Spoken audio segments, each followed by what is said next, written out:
City agree new defender deal, football is all but ruined, Messi makes his Barcelona comeback, a transfer roundup, and today's Emoji Mondays all coming up in the next few minutes as I am your host Matt Froelich, you are the OneFootballers, and this is the Daily News.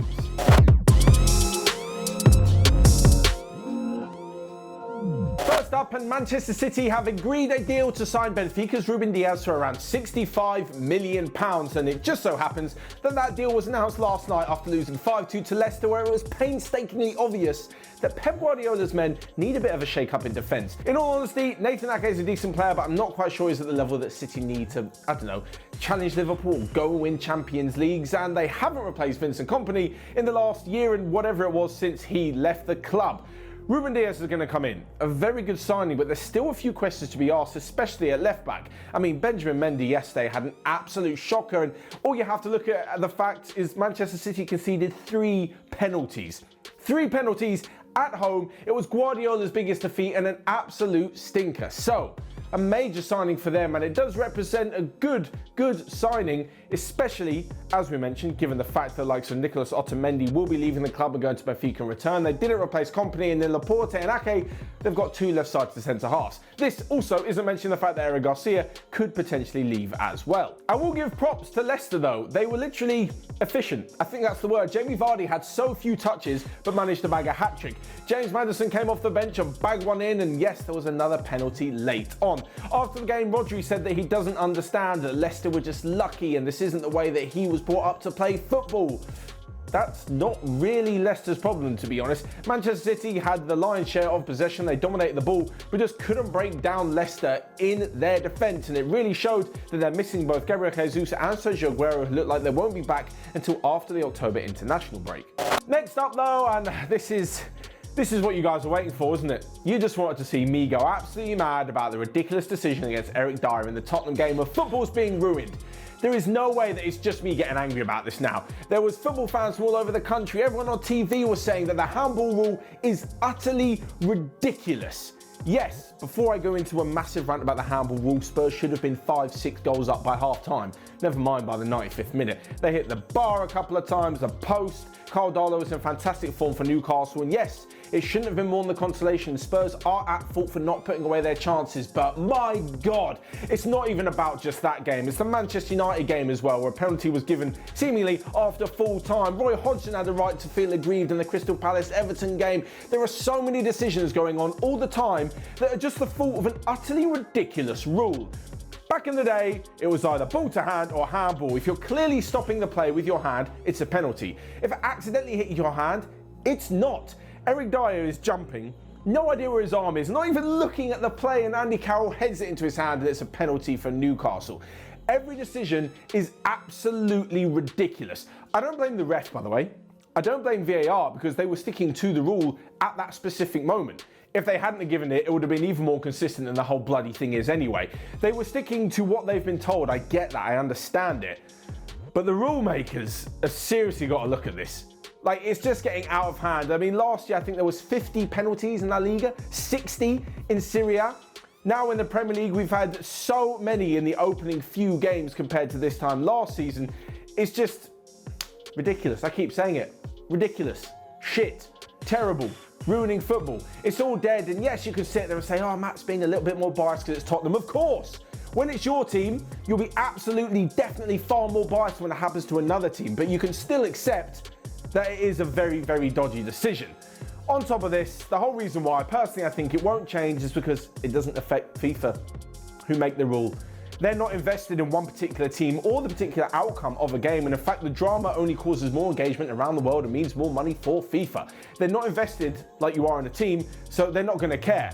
I'll care about it more when it's my team compared to another team, and so will you guys at home. That's the whole point. We all have teams that we root for. When you don't, doesn't really matter what the end result is, and that's exactly where FIFA stand. It's an utter load of absolute bollocks. Anyway, with that shitty rant over, let's get on to some more fun stuff, like football and celebrating brilliant players on the pitch. And Lionel Messi is back on the pitch for Barcelona. After so much speculation this summer that he would be leaving, I say so much, it kind of riz up and then fell down within the space of about 10 days. Well, he's back on the pitch and was back on the score sheet as he scored a penalty in Barcelona's emphatic 4-0 victory over Villarreal. But that was not the talking point. Ansu Fati, 17 years old, bagged 2 goals and then won the penalty for Messi, and all in all had an outstanding game, which is a very promising start for Ronald Koeman.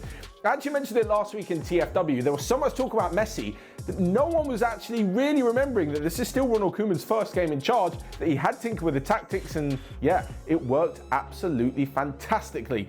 Up front, it looked like they didn't really need anyone else, which is good news for Luis Suarez because he was settling in to his new club, Atletico Madrid, with 2 goals and an assist in their 6-1 thrashing of Granada. And since I mentioned Messi and Suarez, I have to mention Cristiano Ronaldo as well, because those are the laws of the internet. He leaped high into the stratosphere yet again to nod in the equaliser for Juventus as a 10-men Juve drew 2-2 with Roma. Next up then, in a quick run up for the rest of the day's transfer news, where Everton are keen on bringing Kurt Zuma back to Goodison Park, where he had a loan spell a couple of seasons ago, although they'll have to part with around £36.5 million if they're to do so.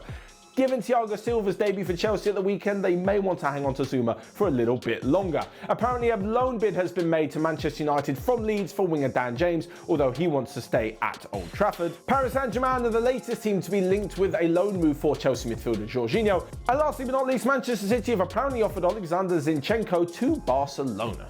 Let's move on to Friday Feels then. This is where you guys left your footballing predictions in the comment section on Friday's Daily, and a few of you got them absolutely spot on. Oyvind Veen unbelievably said that Leicester would shock City. Damn right they did. TDM guessed that Everton would keep up their 100% record, which happened in a 2-1 victory over Crystal Palace. And lastly but not least, this isn't even a Friday Feel, it is the kiss of death from Jude Darcy.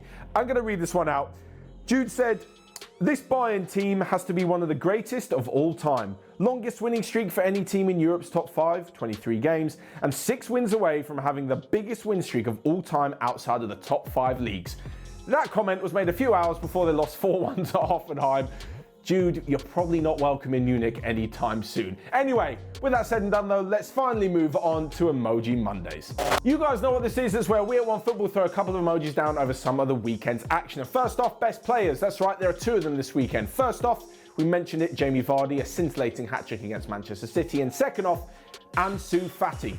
Unbelievable game. Mentioned it before, definitely worthy of a player of the weekend. Next up, the worst player, Benjamin Mendy. He just had a shocker at left back for City. Yes, he is far better in attack, and when he's doing all his brilliant attacking, it kind of paves over the cracks that he's not so good defensively. But he was poor going forward. He was even worse in defence, and a really bad game for him. Lastly, the best result of the weekend. There were a few great results. Obviously, the Leicester one is great. We've spoken about that a lot. I think West Brom drawing against Chelsea would have been a great result if they weren't 3-0 up in the first place. So my result of the weekend is going to Leeds United. They're not just back in the Premier League to make up their numbers. They are here to make a serious dent in the Premier League. 1-0 victory over Sheffield United in the Yorkshire Derby, and Patrick Bamford getting on the score sheet yet again. So there you have it. You guys let me know your Emoji Mondays in the comment section down below and your thoughts on the rest of today's daily news. What do you guys make of the handball rule? Am I just sour grapes, or is there actually something to it? Anyway, whilst you're at it, you can smash the like button and click here or here to check out all of the other videos we've got going on OneFootball. But until next time, I will see you guys later.